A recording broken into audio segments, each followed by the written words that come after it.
अस्सलाम वालेकुम। उम्मीद करते हैं कि आप सब खैरियत से होंगे। तो आज से हम लोग स्टार्ट करेंगे फेडरल बोर्ड का केमिस्ट्री के टॉपिक्स, केमिस्ट्री की क्लास 10th का, ठीक है।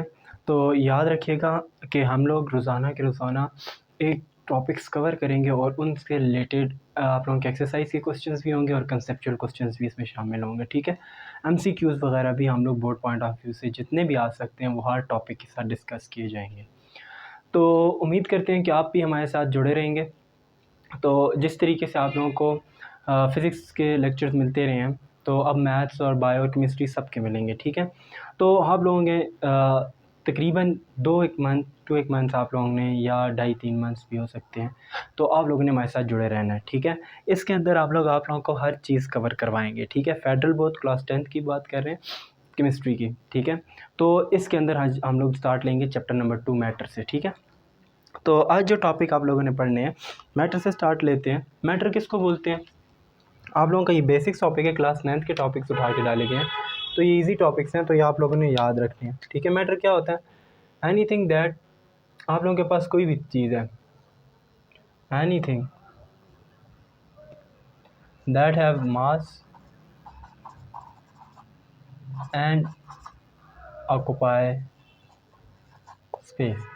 बोलते हैं कि हर वो चीज़ जो कि आप लोगों के पास क्या करती है, जिसका कोई ना कोई वज़न होता है और वो जगह घेरती है, ठीक है। हर वो चीज़ जो बोलते हैं कि जिसका कोई ना कोई वज़न होता है और वो जगह घेरती है, वो क्या कहलाता है? मैटर। अब हम लोग बोलते हैं ये जो मार्कल है, क्या ये मैटर है या नहीं है?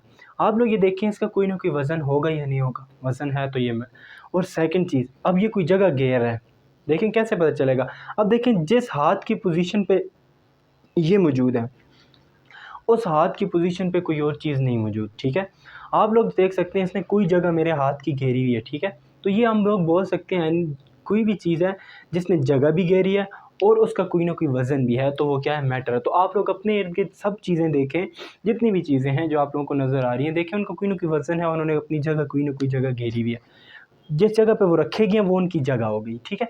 तो हम लोग ये बात कर रहे हैं कि अकॉर्डिंग टू केमिस्ट्री के हम लोग हर उस चीज़ को मैटर नाम देंगे जिनके अंदर ये दो खुसूसियात होंगी, या तो उसका वज़न होगा या उसके आप लोग क्या नाम देंगे कि उसकी कोई जगह घेरती होगी, ठीक है। तो हम लोग उसको मैटर का नाम देंगे, ठीक है। तो अब आगे उसके स्टेट्स के ऊपर, प्राइमरी स्टेट्स की बात कर रहा हूँ। मैटर की वैसे बहुत सी स्टेट्स हैं, ठीक है, लेकिन प्राइमरी स्टेट सिर्फ 4 हैं।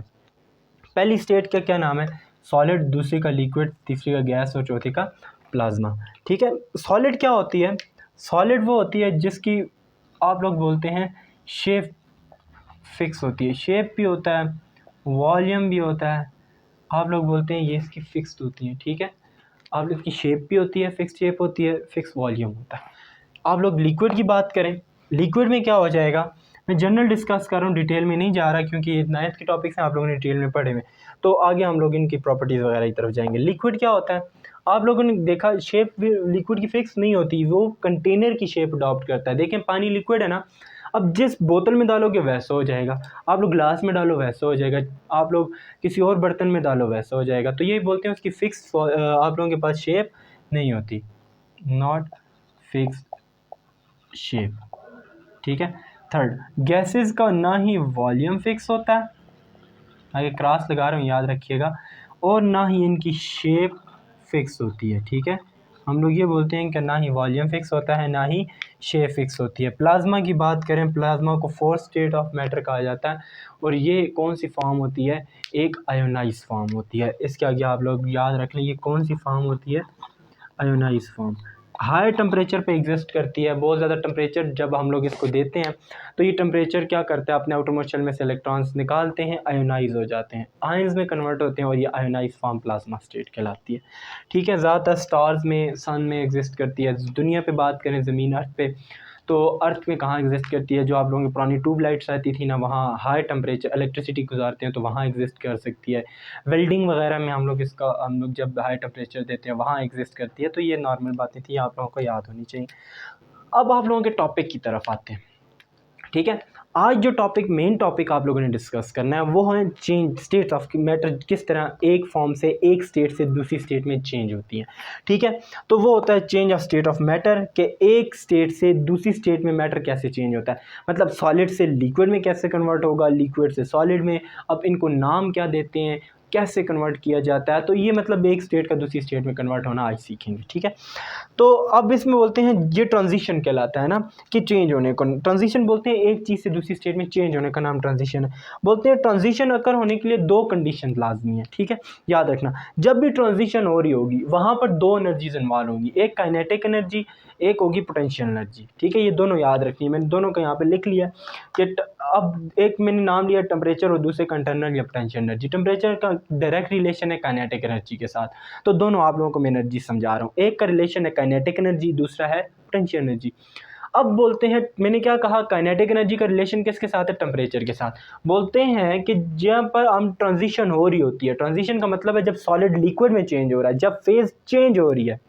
ठीक है, याद रखिएगा, मैं पहले टेम्परेचर देने की बात नहीं कर रहा, जब फेज चेंज होने पड़ गया, मतलब अब पानी है बॉयल कर, जब हमने उसको टेम्परेचर दिया, एक फिक्स पॉइंट आया है, फिक्स पॉइंट के बाद टेम्परेचर राइज होना बंद हो जाएगा, क्योंकि उस टाइम पे लिक्विड किस में चेंज हो रहा होगा, गैस में।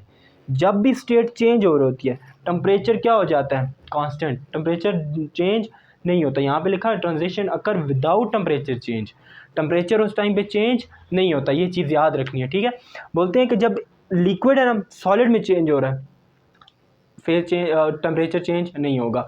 लिक्विड है गैस में चेंज हो रहा है, उसके बाद भी टेम्परेचर के अंदर फ़र्क नहीं आएगा, टेम्परेचर कांस्टेंट रहेगा। सॉलिड लिक्विड में आ रहा है, जो भी कंडीशन है कि जिसमें फेज चेंज हो रहा हो, एक स्टेट दूसरी स्टेट में चेंज हो रही है, तो उसमें हम लोग बात करते हैं कि विदाउट टेम्परेचर चेंज होगा, मतलब वहाँ पर टेम्परेचर चेंज नहीं होगा। सेकेंड मैंने बात की है कि पोटेंशियल एनर्जी, लेकिन पोटेंशियल एनर्जी चेंज होगी। पोटेंशियल एनर्जी इंटरनल एनर्जी होती है। ठीक है, याद रखना, वो अंदर की एनर्जी होती है किसी भी मैटर की। ठीक है, वो चेंज होती है, टेम्परेचर ज़्यादा दोगे एनर्जी इंक्रीज होगी, कम करोगे टेम्परेचर का उनकी एनर्जी कम हो जाएगी, एनर्जी में फ़र्क पड़ता है। अच्छा, पोटेंशियल एनर्जी में इंटरनल एनर्जी चेंज होती रहती है, टेम्परेचर ज़्यादा दो इंटरनल एनर्जी ज़्यादा, मतलब पोटेंशियल एनर्जी ज़्यादा, टेम्परेचर कम करो पोटेंशियल एनर्जी कम, इंटरनल एनर्जी कम। ठीक है, ये चीज़ याद रखनी है। अब पहली प्रॉपर्टी स्टार्ट लेते हैं, मेल्टिंग। ठीक है, तो मेल्टिंग का स्टार्ट हम लोग ले रहे हैं कि मेल्टिंग क्या होता है, मेल्टिंग किसको बोलते हैं, आप लोग ने पढ़ा अभी है। मेल्टिंग बोलते हैं सॉलिड का लिक्विड के अंदर कन्वर्ट होना, किसका, सॉलिड का किसके अंदर कन्वर्ट होना, लिक्विड के अंदर कन्वर्ट होना, आप लोगों के पास क्या कहलाता है, मेल्टिंग। ठीक है, सॉलिड का किसके अंदर कन्वर्ट होना, मेल्टिंग, लिक्विड के अंदर कन्वर्ट होना मेल्टिंग कहलाता है। और यहाँ पर हम लोग बात कर रहे हैं, इस चीज़ को याद रखिएगा, बोलते हैं कि जब भी हम लोग प्रोसेस क्या है, कन्वर्ट करने का तरीका सीखिएगा, हमारे पास सॉलिड स्टेट में कुछ चीज़ ले ली, अब उसको क्या प्रोवाइड करेंगे, एनर्जी। एनर्जी किस फॉर्म में होगी, हीट की फॉर्म में। ठीक है, हीट की फॉर्म में क्या प्रोवाइड करनी है, एनर्जी।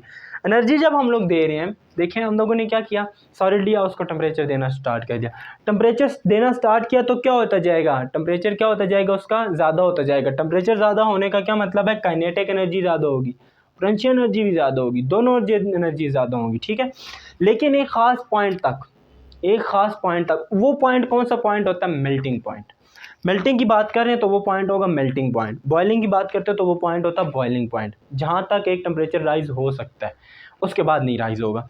क्या होगा मेल्टिंग में, यहाँ पर हमने क्या कहा, पोटेंशियल एनर्जी भी ज़्यादा होगी, और मैंने क्या कहा, टेम्परेचर की वजह से काइनेटिक एनर्जी भी क्या होगी, ज़्यादा होगी।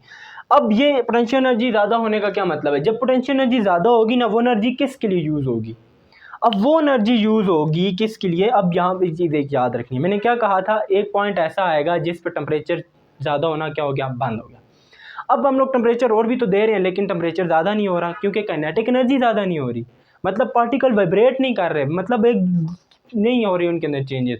वो क्यों नहीं हो रही, काइनेटिक एनर्जी क्यों ज़्यादा नहीं हो रही, इस चीज़ को याद रखनी है। वो क्या, अब वो जो एनर्जी यूज़ किधर हो रही है, अब सवाल ये पैदा होता है ना, हम तो टेम्परेचर दिए जा रहे हैं लेकिन टेम्परेचर ज़्यादा नहीं हो रहा, तो वो काइनेटिक एनर्जी, वो एनर्जी जा किधर रही है, तो वो एनर्जी किसके लिए यूज़ होती है, वो एटम्स को, जो फोर्स ऑफ ऐसी फोर्स जिसने एटम या पार्टिकल्स को जोड़ के रखा हुआ है ना, मतलब वाटर के मालिक्यूल हैं, उनको जिस चीज़ ने आपस में जोड़ के रखा हुआ है, वो उनको तोड़ने के काम आ रही है। ठीक है, उस होल्ड को, उस बॉन्ड को, उस इंटरमॉलिक्यूलर फोर्सेस को क्या करने के काम आ रही है, तोड़ने के।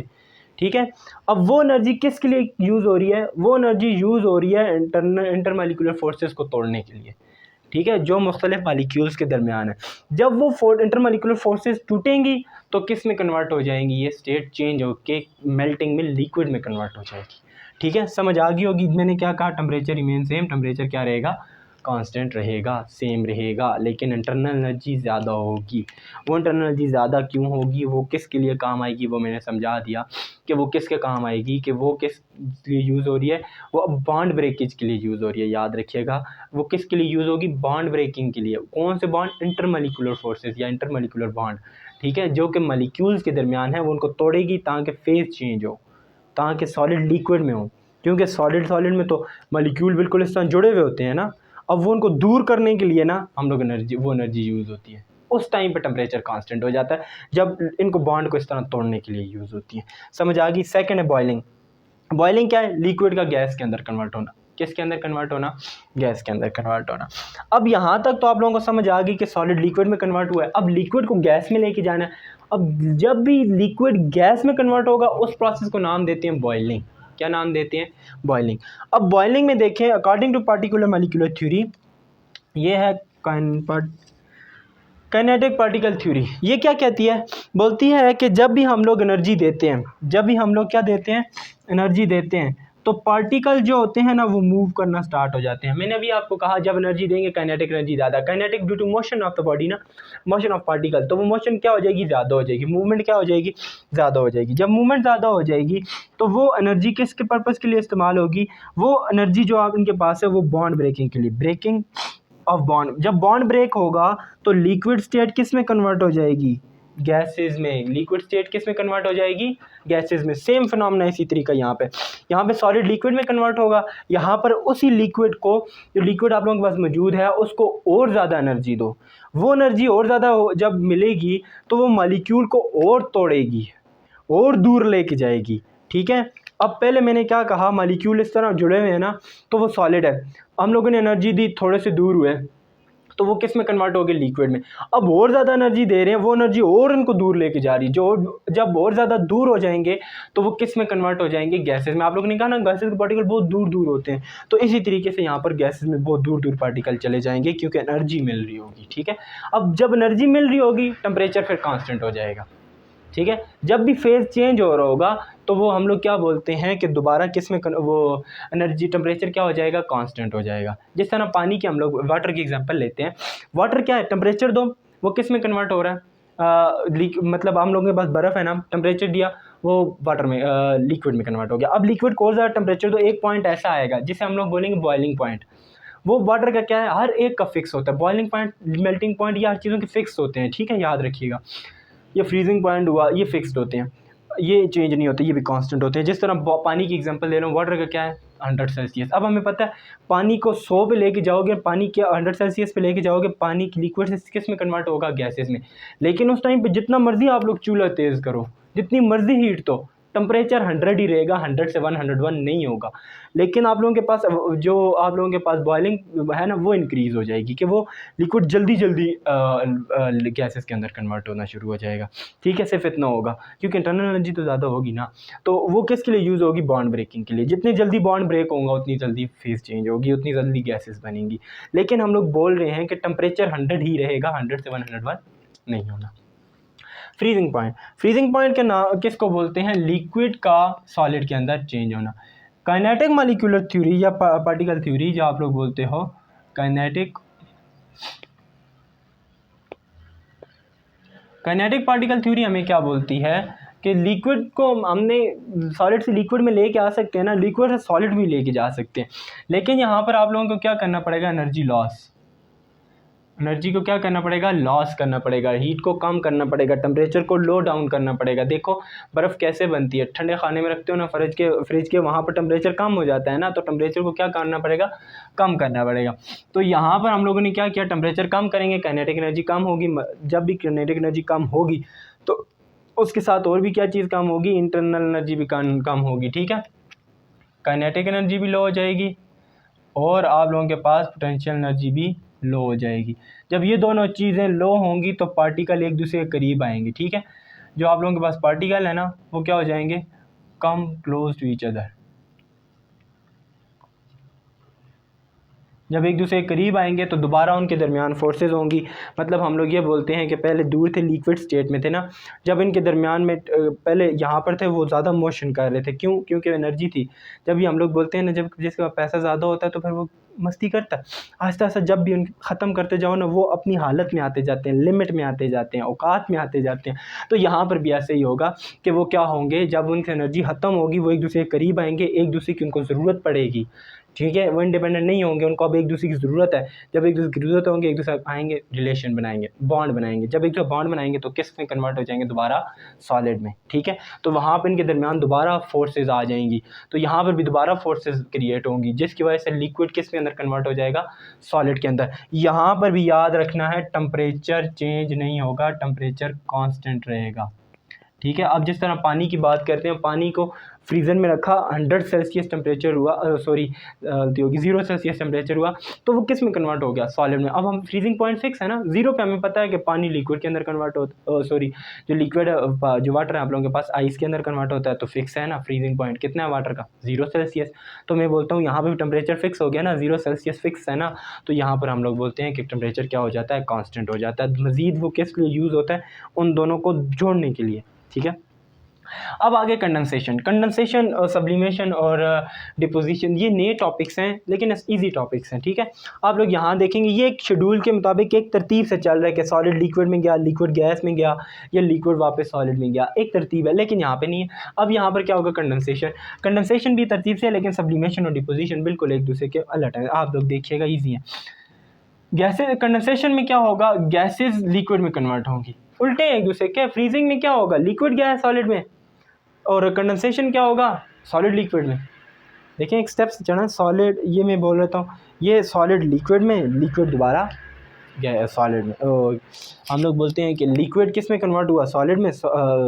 मैं क्यों गलत हो रहा हूँ? हाँ, हम लोग बोलते हैं गैसेस लिक्विड में, लिक्विड दोबारा सॉलिड में। यही प्रोसेस यहाँ पे होगा। गैसेस किस में कन्वर्ट होंगे? लिक्विड के अंदर कन्वर्ट होंगी। कैसे कन्वर्ट होंगी? गैसेस हमें पता है ना, गैसेस के पास एनर्जी ज़्यादा होती है, लेकिन क्या होगा? काइनेटिक, वही चीज़ वापस लिखेंगे काइनेटिक पार्टिकल थ्योरी में, टी लिख रहा हूँ, आप लोगों को याद रखिएगा, काइनेटिक पार्टिकल थ्योरी। यहाँ पर भी बोलते हैं कि एनर्जी की क्या होगा? एनर्जी लॉस होगा। यहाँ पर भी एनर्जी क्या होगा? लॉस होगी। एनर्जी क्या होगी? कम होगी। जब एनर्जी कम होगी तो टेम्परेचर भी क्या हो जाएगा? कम हो जाएगा। जब टेम्परेचर कम होगा तो पोटेंशियल एनर्जी भी क्या हो जाएगी?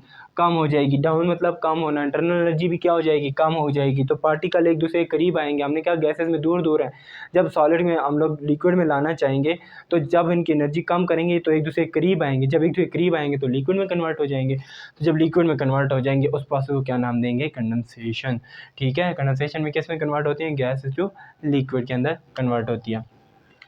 अब आ जाते हैं सब्लिमेशन के पास, ठीक है। सब्लिमेशन में क्या होता है? गैसेस किसके अंदर कन्वर्ट होती हैं? Solid convert a change face into gases without changing into liquid. इसमें क्या होता है कि हम लोग बोलते हैं कि सॉलिड डायरेक्ट गैस में कन्वर्ट होंगे। अब सॉलिड डायरेक्ट गैस में आप लोगों ने कहा सॉलिड भाई डायरेक्ट गैस में कैसे कन्वर्ट हो सकते हैं? तो आप लोग क्या करते हैं? हाई एनर्जी देते हैं, हाई एनर्जी प्रोवाइड करते हैं। इतनी हाई एनर्जी देते हैं जो कि सफिशेंट होती है, जो कि काफ़ी होती है कि जो डायरेक्ट सॉलिड को गैसेस में लेके जाती है, बीच में लिक्विड वाली फेज़ उड़ जाती है, ठीक है। तो हम लोग यही चीज़ बोलते हैं कि आप लोग क्या करेंगे कि आप लोग क्या नाम देंगे कि आप लोगों के पास जो सॉलिड्स हैं वो डायरेक्ट गैसेस में कन्वर्ट होंगे। जब वो गैसेस में कन्वर्ट होंगे तो आप लोगों के पास दरमियान में लिक्विड नहीं बनेगा, ठीक है। उस प्रोसेस को सब्लिमेशन देंगे। आप लोगों को मैं बताता हूँ ये किस तरीके से होगा। ये ज़्यादातर, ये आसान लफ्ज़ में बताएं ना, ये ज़्यादातर गैसेस के साथ किया जाता है। गैसेस को हम लोग क्या करते हैं? बहुत कम टेम्परेचर दे के ना सॉलिड बना लेते हैं, फिर जब भी उनको टेम्परेचर मिलता है ना वो लिक्विड नहीं बनते, वो डायरेक्ट गैसेस बनती हैं। एग्जांपल्स में समझा देता हूँ आप लोगों के लिए। हाई टेम्परेचर, मैंने क्या कहा? हाई एनर्जी प्रोवाइड करेंगे। वो हाई एनर्जी प्रोवाइड करने का क्या मकसद होगा? किस मकसद के लिए यूज़ होगी? वो बॉन्ड ब्रेकेज के लिए यूज़ होगी, ठीक है। बॉन्ड ब्रेक करने के लिए वो क्या करेगी? सॉलिड का बॉन्ड ब्रेक करेगी, ठीक है। जो डायरेक्ट किस में कन्वर्ट हो जाएंगी? गैसेस के अंदर कन्वर्ट हो जाएंगे। मतलब ये कि सॉलिड है, इतनी ज़्यादा एनर्जी एक साथ मिलेगी इनको कि वो लिक्विड में, मतलब लिक्विड इस तरह मैं आपको समझाया था, लिक्विड में जाने के बजाय दूर हो जाएंगे एक दूसरे, बहुत ज़्यादा दूर हो जाएंगे, बहुत ज़्यादा उनके दरमियान एनर्जी ज़्यादा आ जाएगी, बहुत ज़्यादा। हम लोग ये बोलते हैं कि दो इंसान हैं भाई, पहले पक्के दोस्त थे, बहुत ज़्यादा दोस्त थे, लेकिन हमने एक साथ दोनों को इतने ज़्यादा पैसे दिए कि वो एक दुनिया के एक कोने में चला गया, एक दूसरे में चला गया, कि वो एक दूसरे को मतलब दुश्मनी हो गई। तो यहाँ पर भी यही है कि इतनी ज़्यादा एनर्जी उनको मिल जाएगी कि वो इंडिपेंडेंट हो जाएंगे, अब उनको एक दूसरे की ज़रूरत नहीं है, तो वो बिल्कुल दूर होकर गैसेस के अंदर कन्वर्ट हो जाएंगे। तो ये आप लोग एक चीज़ एग्जाम्पल से समझाता हूँ। ये आप लोगों ने ड्राई आइस का नाम सुना है? ड्राई आइस क्या होती है? Solid form of carbon dioxide, ठीक है। आप लोगों ने स्टेज शो देखे होंगे, स्टेज शो अभी पीएसएल का भी आया था, पीएसएल में आप लोगों ने देखा होगा कि आप लोगों ने गैसेस, हम लोग बहुत ज़्यादा आप लोगों ने देखी होंगी कि स्टेज के साइड से बहुत ज़्यादा गैसेस एक साथ निकलती हैं, मुख्तलिफ़ कलर्स भी शामिल किए जाते हैं। तो इसमें यही होता है कि हम लोग सॉलिड फॉर्म में कार्बन डाइऑक्साइड ले लेते हैं, जैसे ड्राई आइस बोलते हो, फिर जब भी हम लोगों को ज़रूरत पड़ती है ना, तो हम हल्का सा टेम्परेचर देते हैं उनको ना, वो डायरेक्ट क्या होती हैं, गैसेस मतलब सॉलिड फॉर्म में होती है ना, जैसे ड्राई आइस होता है, वो डायरेक्ट गैसेस में कन्वर्ट होती है, लिक्विड में कन्वर्ट नहीं होता। तो ये याद रखना, ठीक है। वो क्या होती है, आप लोगों का solid form of carbon dioxide होती है, जैसे ड्राई आइस बोलते हैं, और वो सब्लिमेशन का प्रोसेस कर रही होती है। लास्ट आगे डिपोजिशन। डिपोजिशन किसको बोलते हैं? गैसेस का सॉलिड में कन्वर्ट होना। गैसेस का किस में कन्वर्ट होना? सॉलिड के अंदर कन्वर्ट होना, मतलब एकदम लो कर देना, ठीक है। किस चीज़ को? Lower the amount of energy,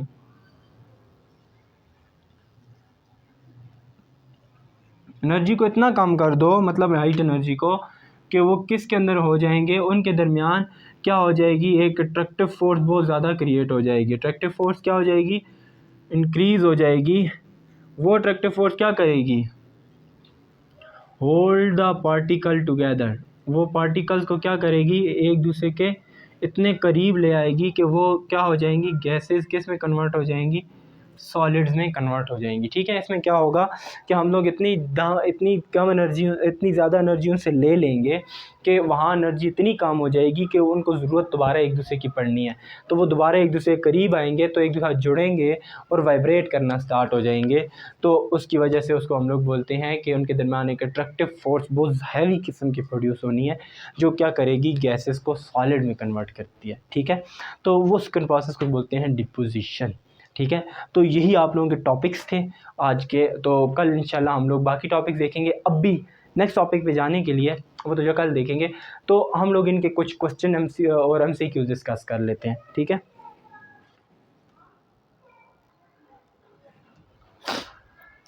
ये आप लोगों के हम लोग कुछ MCQs और क्वेश्चंस तो तीन डिस्कस कर रहे हैं जो कि इस टॉपिक से रिलेटेड है, तो उनको ध्यान से सुनिएगा।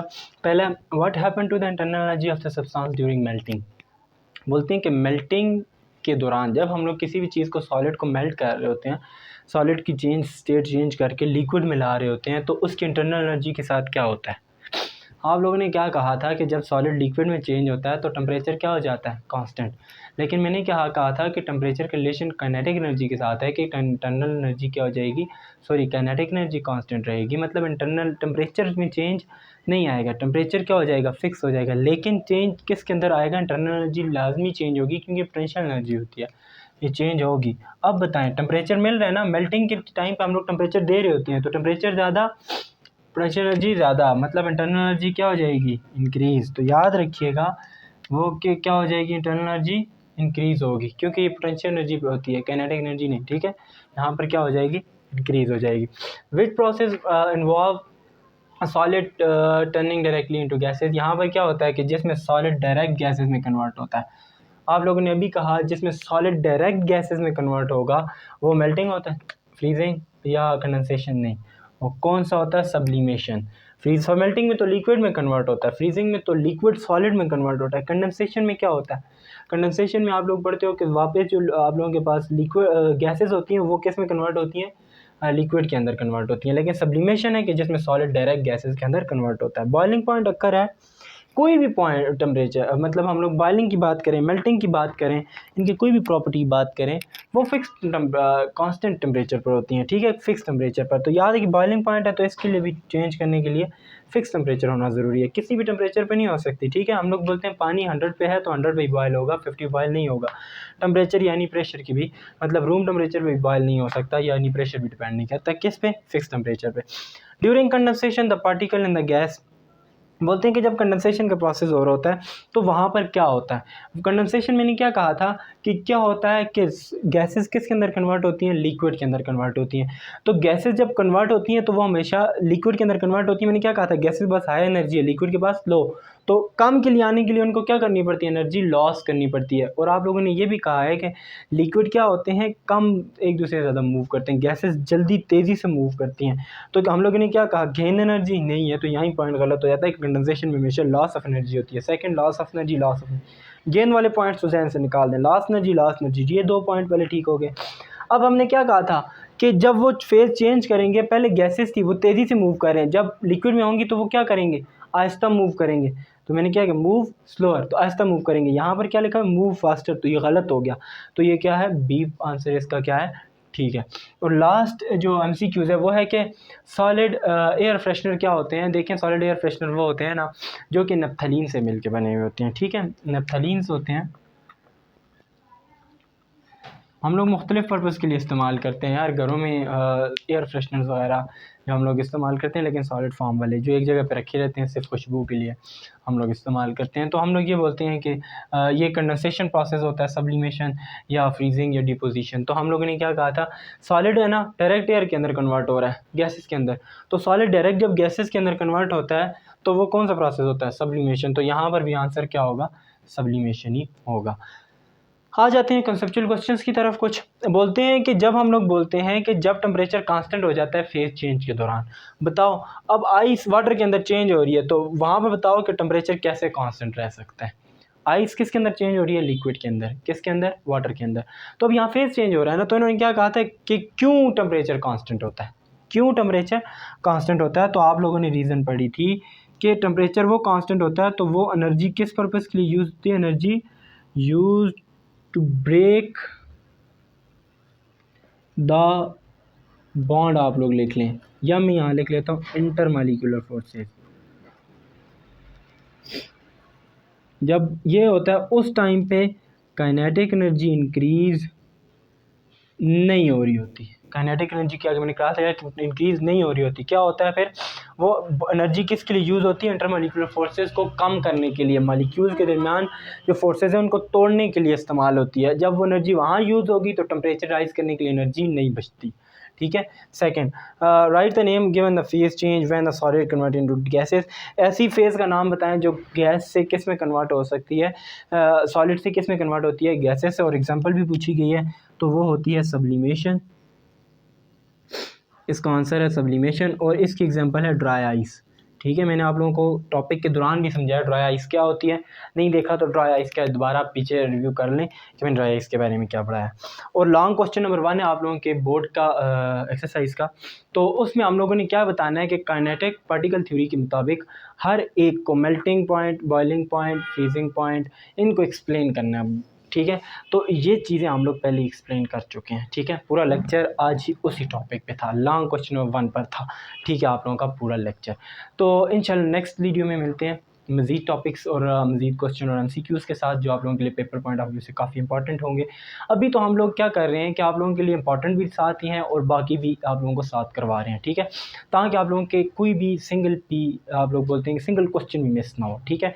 तो इंशाल्लाह जब ये ख़त्म हो जाएगा तो 1 शॉट्स की तरफ आएंगे, तो वहाँ पर हम लोग सिर्फ आप लोगों को इंपॉर्टेंट्स करवाएंगे, ठीक है, जिसमें आप लोगों के पास पेपर से भी आने के चांसेस होते हैं। अभी भी हम लोग साथ वो लेके चल रहे हैं, लेकिन वहाँ पर सिर्फ पॉइंट फोकस किया जाएगा आप लोगों के क्वेश्चनिंग के ऊपर कि बोर्ड में एग्जाम में अंदर क्वेश्चन कैसे आ सकता है। यहाँ पर तो हम लोग क्या करेंगे, पूरे टॉपिक्स को एक्सप्लेन करेंगे, फिर उससे रिलेटेड क्वेश्चंस आप लोगों को करवाए जाएंगे। इंशाल्लाह कल मिलते हैं नेक्स्ट वीडियो के साथ, तब तक के लिए अल्लाह हाफिज़।